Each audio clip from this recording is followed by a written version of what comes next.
What it do, YouTube? I'm back at it once again. Be chill at the discussions. I'm about to hit you guys with another one. So let's get into it. Let me get these shout outs out the way. I want to give a shout out to Kev Mac Videos, Stephen A. Smith at First Take, Bosco 100, Nina Boy, um, excuse me, Char- uh, Charlie Global, C. Bill, Joe T, Jay Williams, L.A. Ron, Big Homie Blocks, Big Blue Rag, um, what's his name? Inglewood Legends, uh, 89 on Up Homie, um, I said Jay Williams, Stay Out the Way Trey, Real Kens TV, Damian Porter, I think I said L.A. Ron.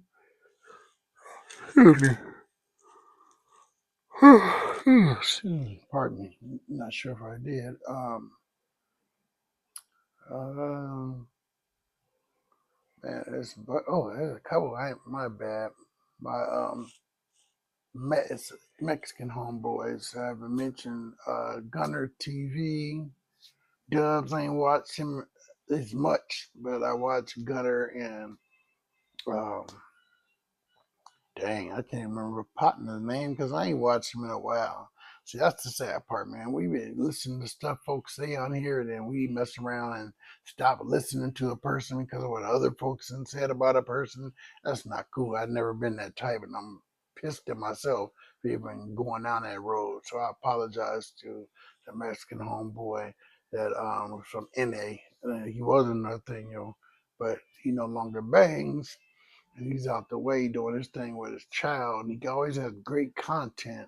And I'm ticked. I can't even think of this dude's name. And I used to watch him regularly. He always had something on every day. And yeah, I got to get back to my grind, man. 'Cause dude was good and he had great content too. But yeah. So also he,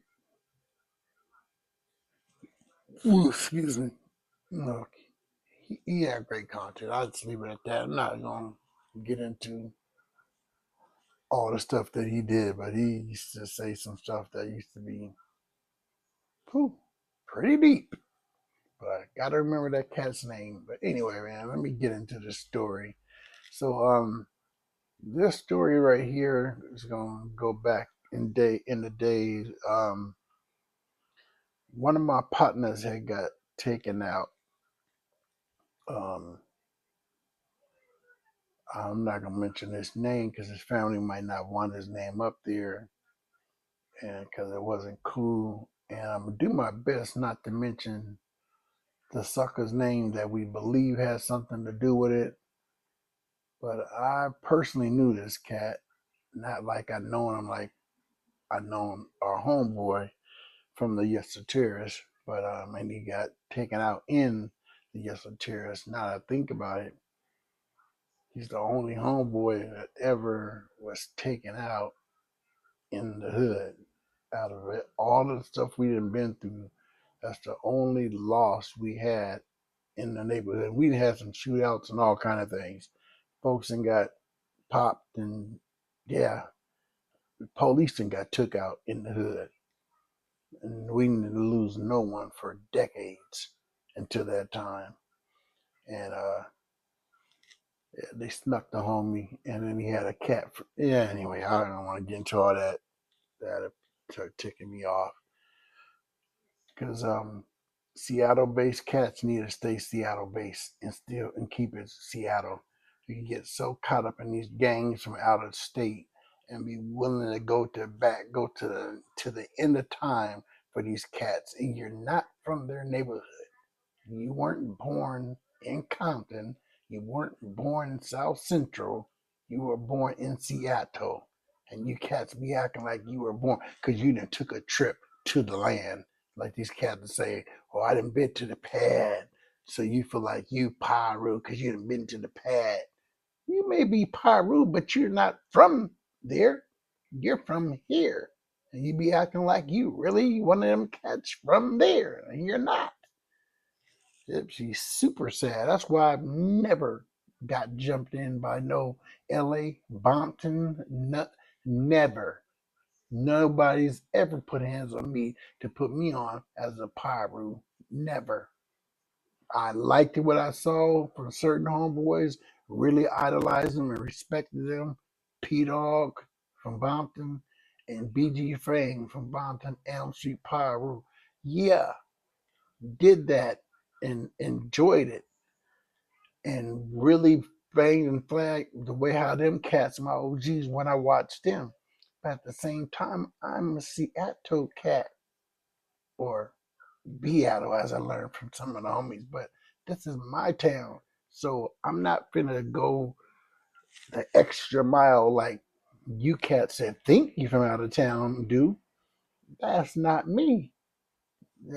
I had one homeboy used to get mad at me because how I used to mimic how certain people talked, and it was just funny to me. I mean, I'm not trying to clown, but it's just the way how certain cats had talked, and I used to mimic them. And they had the nerve to get mad. Why are you doing the homies like that? I'm like, because I used to use the N word and the B word and all that back then. You're not from Compton. What you talking about? You act like you one of them. You from up here. Quit all that stunting and getting all extra excited like I'm upsetting your homeboys like you grew up with these cats and you only known them since '86. Stop that. Cats just get on my nerves that retarded stuff. Excuse me, with that backward stuff. But I still respect it and paid homage to the homeland because I represented their neighborhood. But I just didn't go the extra mile like some cats did and acted like, yeah, that just wasn't me. I wasn't doing all that. Wasn't finna go pop on you because you were blue or because you was a Crip for that matter. Just never did that. I had to have a direct issue with you either violating my homeboys, my neighborhood in person or something, but not know you didn't said something to this person. No, we must have really got into it for me to go put in work on you. I just wasn't one of those to just go put in work just to say I put in work. That just never was me. Just leave that at that. So anyway, this particular partner of ours, he was GD, but that wasn't the issue. The issue was he was a player from against a terrorist, like majority of us are, big time players, and people from out of state, and mainly from inside the state, didn't like us because we used to be having their chicks kids' mothers, all that, riding with us, being with us, and sprung off of us because we were just doing things differently from them. And I'm not talking about that lick 'em up thing. We just knew how to really give it to them and talk to them a certain way. Period, point blank. That's just how the terrorists has always been. We have generations of a long list of homies. It was First there was pimps, then there was some that was underneath them that was players. But majority of the older partners of mine, yeah, that was pimping. When I was locked up in they cell coming home in '88, my big partners was pimping on some of the chicks that's in the hood from our neighborhood that was in their age bracket. Yeah, them cats was doing it up like the older men of our town because Seattle's been known for big pimping and playing back in the '60s and '70s. Oh yeah, my uncles, my pops, yeah, they was all into it and they put it down a major way. So it's always been like that for uh my neighborhood. I'll just say it like that. We had our issues. So this one particular situation, partner had got his chick. He had a child by this particular chick. So we'll call this cat we'll call him Richard. I don't want to use that name because I got a partner like that, but that's the no hood homie. I got to tell y'all that story. But this is not about you, my guy. It's my guy. This ain't about you, bro. but that's the name I'm going to use. Okay, so this cat, he from Compton. He was a little bit shorter than me, so probably like about 5'7" or 5'6". Had a little shorter curl, and the homie that's from here, he was a little taller than me, maybe the same height, but this is my older partner, and we'll call him GR. And what happened is GR had got Richard's chick, which was his child's mother, and how she sprung and she's with him. Mind you, not only did he get this chick, well, the chick was paying him, evidently. And so she must have chipped him off, you know, 10 bands. That's a lot of money back then. And oh boy, it was hot. Maybe it was his dope money or what have you. So commercial break me. Let me go back in time. The person I just called Richard, this cat, like I said, he's from Compton. I'm not gonna say what neighborhood he's from, but he wasn't from mine. But he was yeah. So what happened is way back when there used to be cats from Athens Park. There used to be cats from Elm Street, cats from Ludus Park, Lime Hood. There wasn't that many Lime Hoods, but there was a whole bunch of different cats that came up from Compton. And some of these cats were from neighborhood Crip, NHC from Compton, because one of the homies um, I called him Jimbo. He was tall, dark skinned, short fade, and he brought a lot of cats up here from Compton. We're talking Crips and Bloods, and they used to literally be at a house of ours. Dang, I should have been wrote that down to that story. Um, on 16th and Spruce, and one of the chicks I was just talking about, one of the homies that was pimping on, yeah, she was with this cat when he had first got up here. She's always been around money, but so she was this chick. I'm not gonna mention her name. Let's call her Net. So Net was with dude um Jimbo, and what happened is he had brung up a bunch of them. It was on a money grab. They was up here, coming up here to make money. So, like I said, it was Crips and Bloods in this house, and the lady that lived at the house, of course, she was tooting, and I used to mess around with her daughter. So I used to come by the house pretty often, and one of the times I came by, Jimbo was upstairs looking out the window, and I mean standing on the porch upstairs, and he had saw me and just said a couple of words, and then just out of nowhere he pulled out a knot. I'm still telling you this when I'm 12, maybe 13, or if not 11 or 12. He pulls out a fat knot, and oh, let me back up. He used to didn't like to have ones, so this knot was a knot of nothing but fives on up, if there was any fives. He did not like ones. He gave his ones away, or he just didn't like ones. The cat used to have he was loaded. So anyway, back to he having a knot. He put out that knot and he threw it down there to me. He didn't know it at the time that I was a cold thief. I was picking meters, but I love to get money because we're used to picking meters and getting dollars. I'm not talking about the coin meters. These were dollar bills. So when he threw that knot to me, my first inclination was to break that big old fat knot. I'm used to hitting for little licks. Now I got this big lick in my mind. But at the same time, as quick as it came in, it went out. I'm like, they're from Compton, and they're gonna know exactly where I stay because I only lived a block away.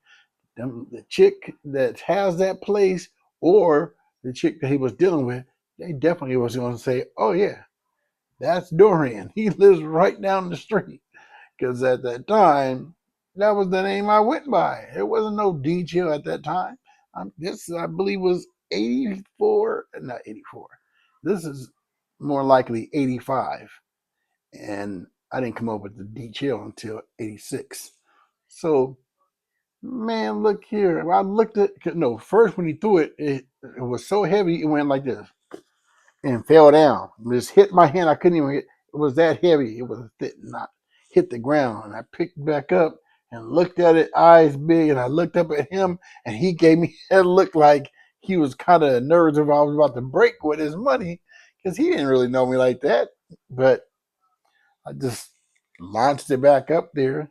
And from that point on, we just kind of had a semi cool relationship. Every time he'd see me, he had any of his ones, he just gave them to me because he knew I was cool like that. So, like I said, that was me getting to know more about the Compton gangbangers because I really didn't know any at that time.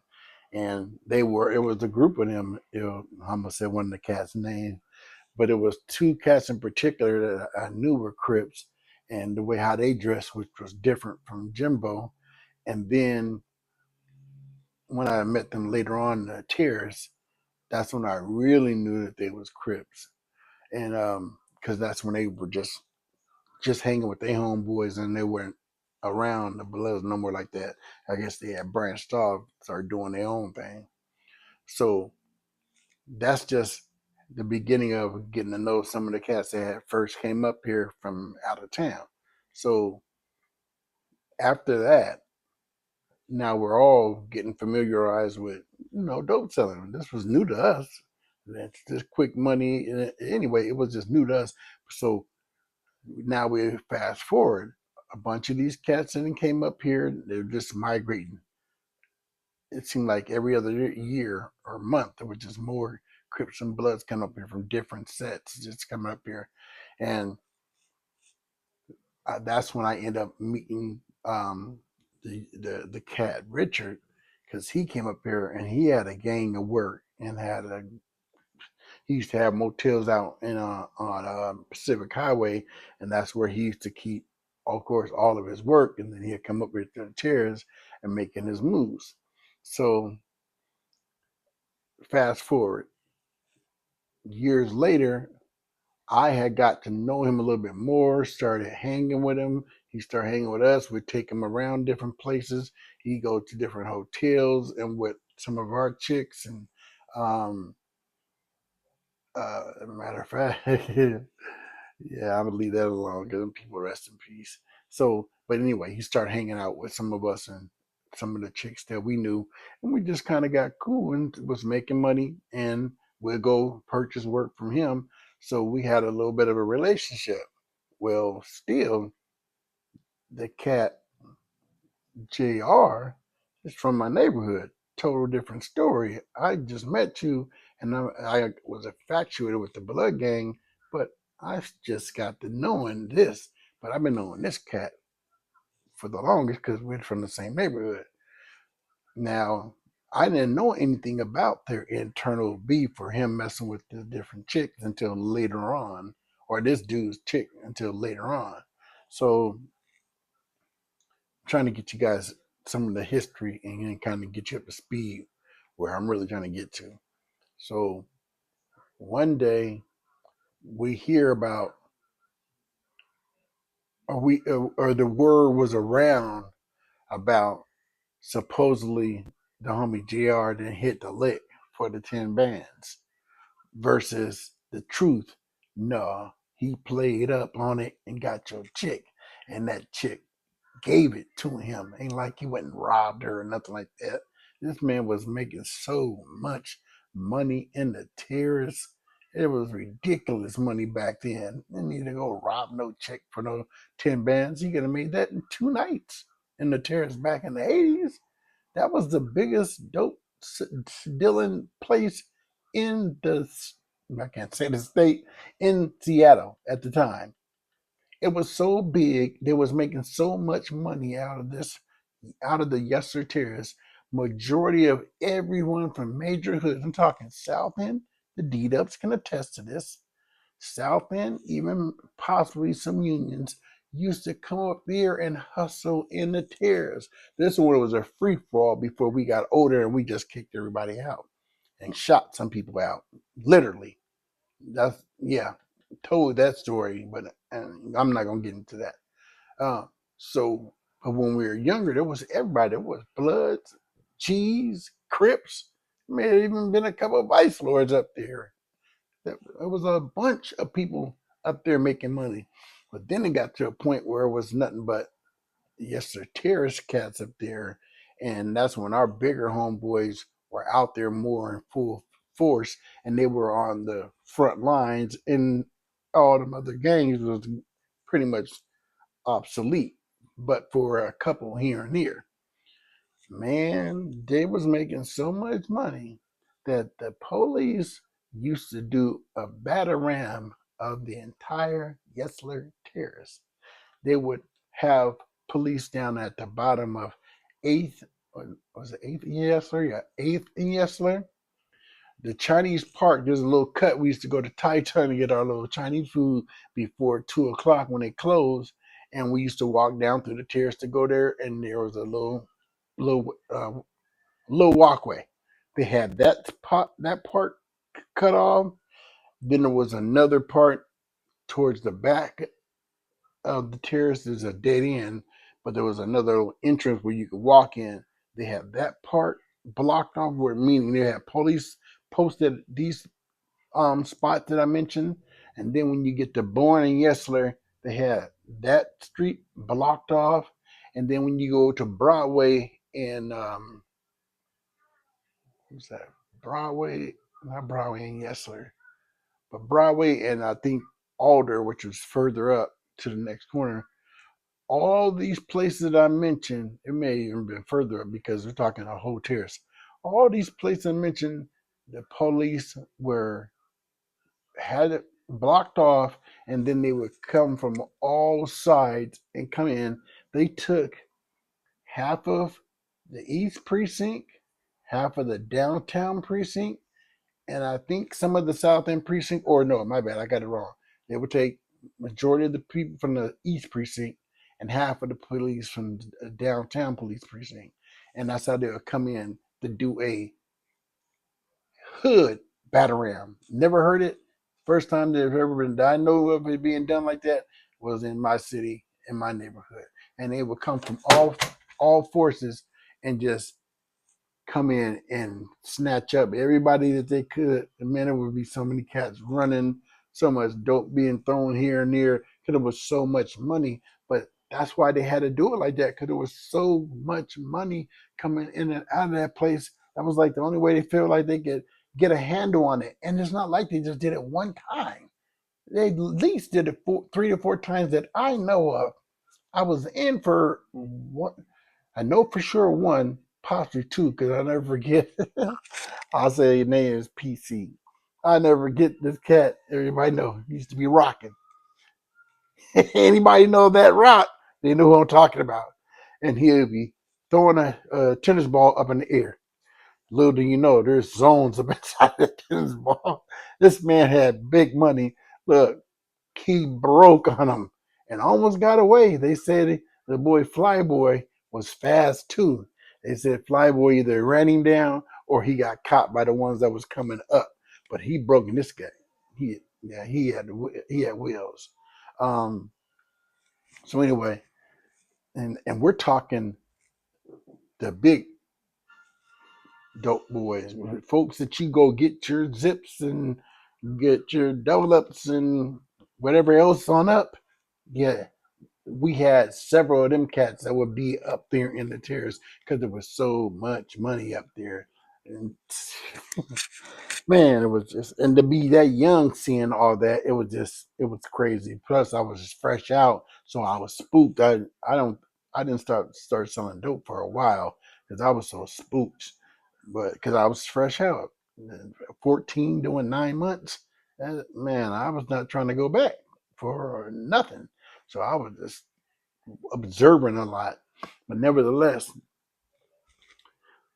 we started having a good connection with just our neighborhood partners that would be up there. So now it's at a point where GR, I forget how I gave his initials.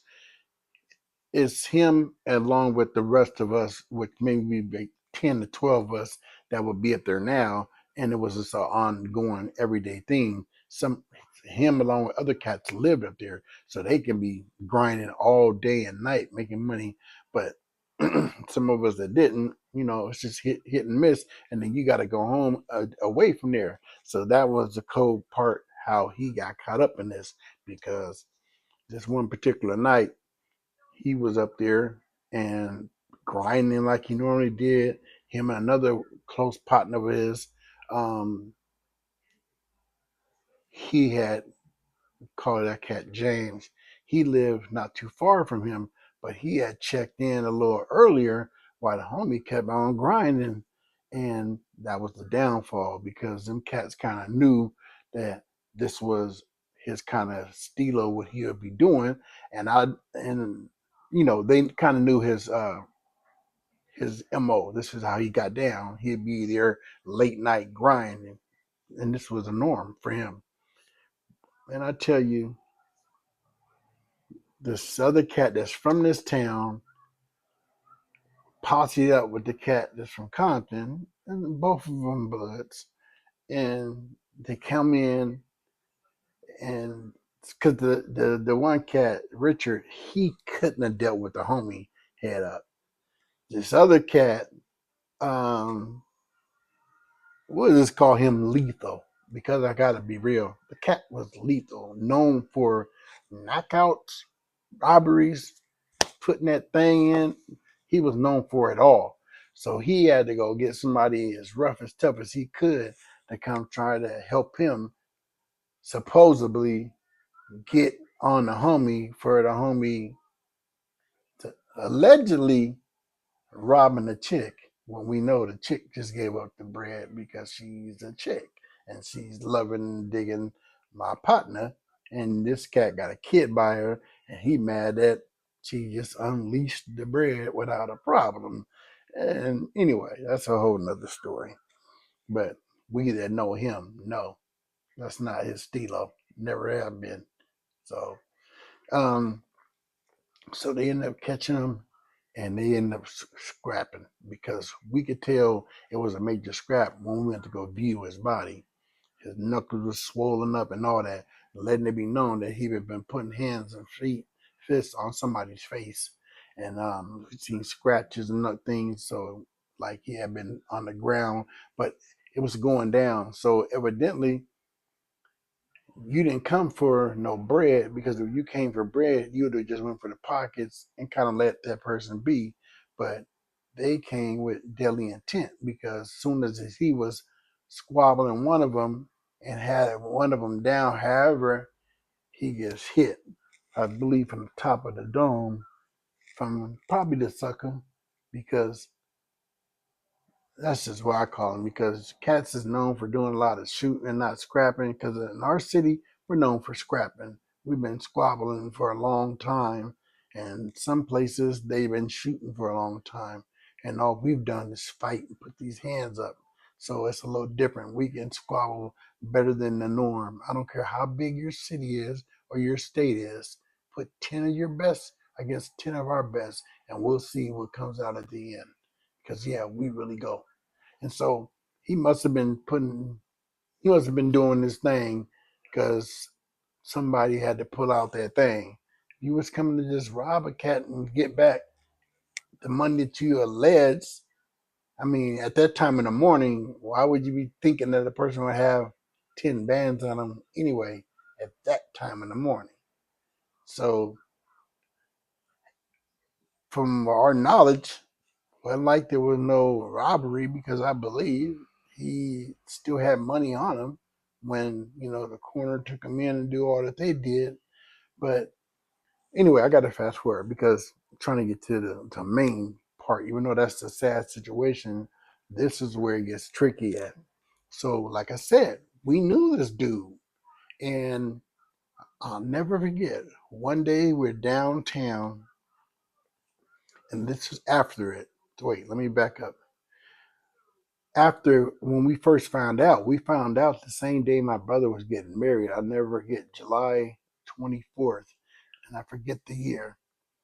And I'm so hot because they came and told me literally, my big homeboy and my homeboy, it was just over here too. They came and said to me at the, I almost said funeral, it was my brother's wedding. They came and told me while my brother's upstairs getting ready to come out, I'm downstairs, which I should have been upstairs with him because I was the best man. But I'm so busy in a three piece. So filthy. I never wear no three piece except for being a kid. I was sprung.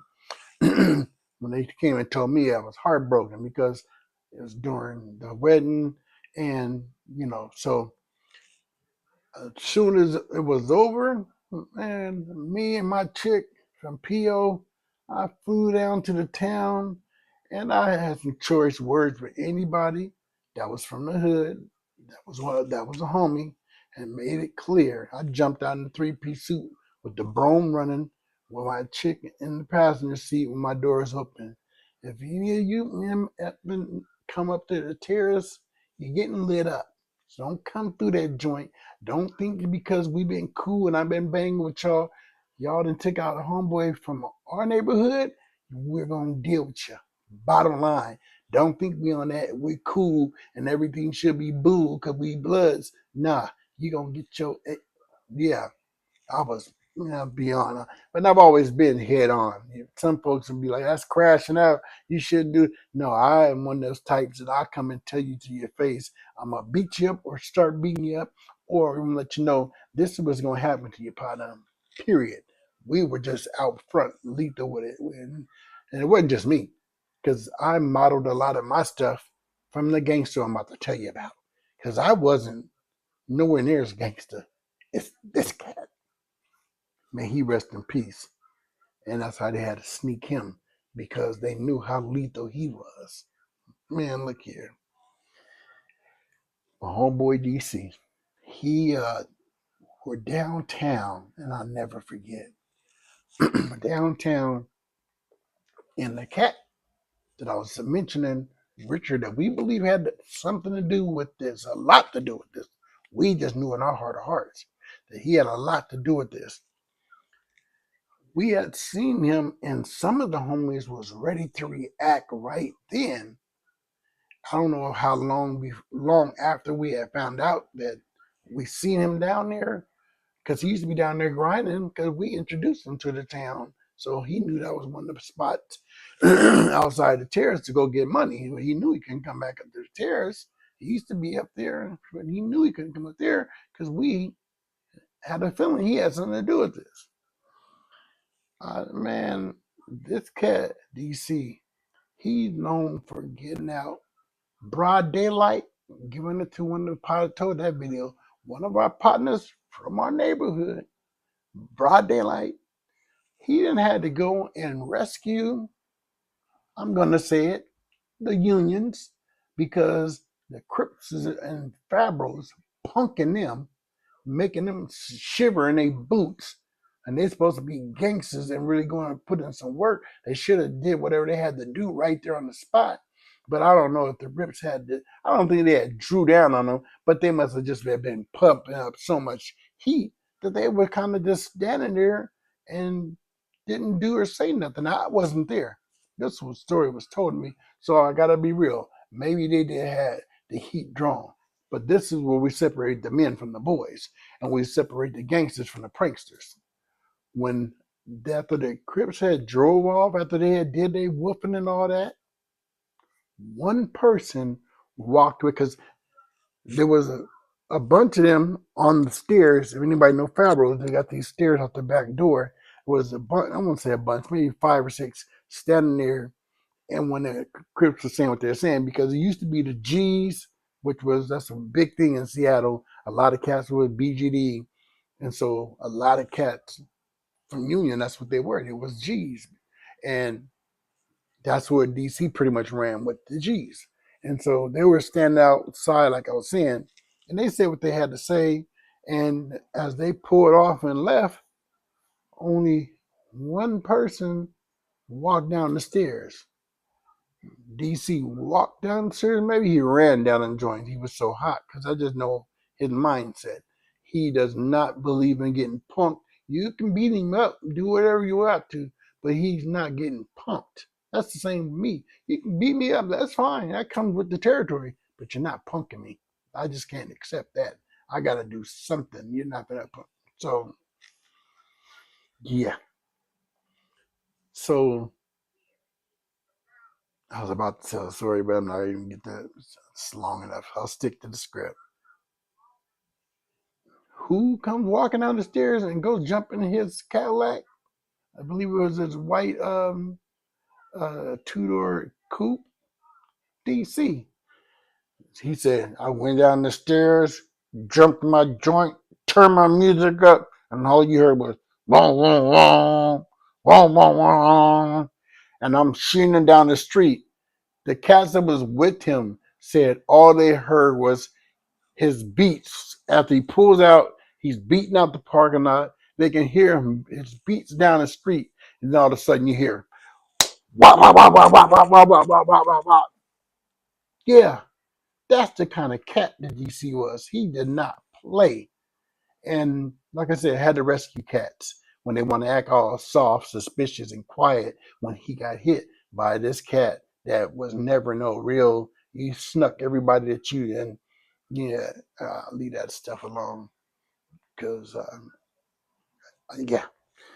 Anyway, because I'm not here to try to do the feud. I'm just telling a story and not trying to make no new enemies or any of that. It's just not because I know me and I know them and they know how I got down before I left this land of banging and all that. And I'm not going to repeat that old life. So I'm not trying to put that out there like that's what I'm on. I'm just telling you the story about how it was that we got down. And this I consider my cousin. My mom used to date his uncle, so I consider that my big cousin. So I learned a lot being around that man. Dope dealing. When I got out, he had a dope house. I used to be at this dope house with him all the time. I learned a lot being around and with him.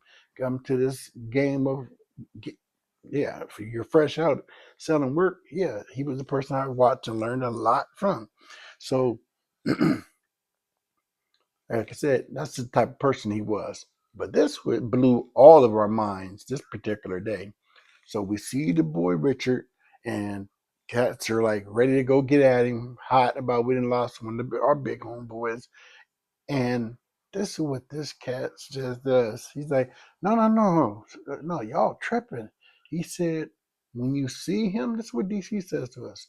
When you see him, shake his hand, give him a hug, talk to him.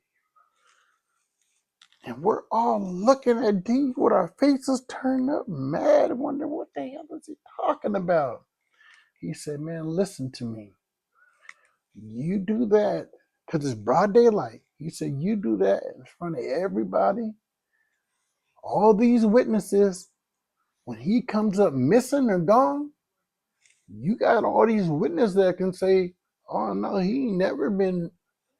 You get where I'm coming from? That D was a cold gangster, a real deal gangster. He was planting the seed in us to understand, man, there's chess and there's checkers. We're out here playing chess. We're not making check no checkers moves. So you got to play this one smart. Everybody's going to be expecting us to go retaliate on this dude. Everyone in the town is expecting the Yesler terrorists to put it down because they know we're known for doing it all around the town. Push. They know this. So it's one of those things where he's educating us as younger cats. Now, I'm not like little kid. I'm like 20, 19. I got a four-door Brougham white, cocaine white, double plush blue interior guts on Volt. I mean, filthy. Everybody in the town wanted to buy it, including D. When he was fresh out, everybody wanted to buy that Brougham. It hadn't been through the hood to like 2 or 3 different homeboys after that. But them cats smoked up weed in it, had it. Oh, when I came back to California and seen it, it was looking so rough and rugged. I was like, man, they did the Brougham. But I had moved on. But nevertheless, We learned that day how gangster and how real D was, because he was explaining to us there's levels to this. Yeah, we're known for retaliating, we're known for putting in that work, but we got to be smart about this one, because it's not like it was a they got us and we got back at them right then and there. No, none of us were around when it happened. Our guy passed out of out, out of our reach. We had no way of retaliating right then at that moment. So now that the heat and settled, there's no way that he was explaining to us that we go and do something, because they're going to be expecting us to do something. So to get the heat off of you, when you see this particular cat, shake his hand, be nice to him, and all that, because when they come back and he comes up missing, all the people that would had seen us shaking his hand could be like, yeah, they were cool with him. This is his exact words. Oh, they were cool with him. I seen them shaking hands downtown. That's how slick and cold D was. Man, I'm gonna miss that cat. Always gonna respect and love him because he taught me so much. But yeah, DC was a one of a kind, real true soldier. And yeah, I appreciate you, D. I love you much. That's the end of this story, y'all. I got some other stuff, but I'll bring that at another time. So, like I said, I'm not here to do no fussing. Definitely nothing to do no cussing. I'm not trying to get you frustrated where you want to do some bussing, because got the thing, but I ain't trying to do no bussing unless I'm protected. I'm just here for an open, honest discussion. So comment, like, subscribe, and share if you don't agree with my assessment, or you don't think I may be wrong about this, or if you have questions, or whatever the case, just get in the comment section and talk to me. I'll talk back, and we'll just um, collaborate and deal with the facts. So appreciate y'all. Have a good one. Push.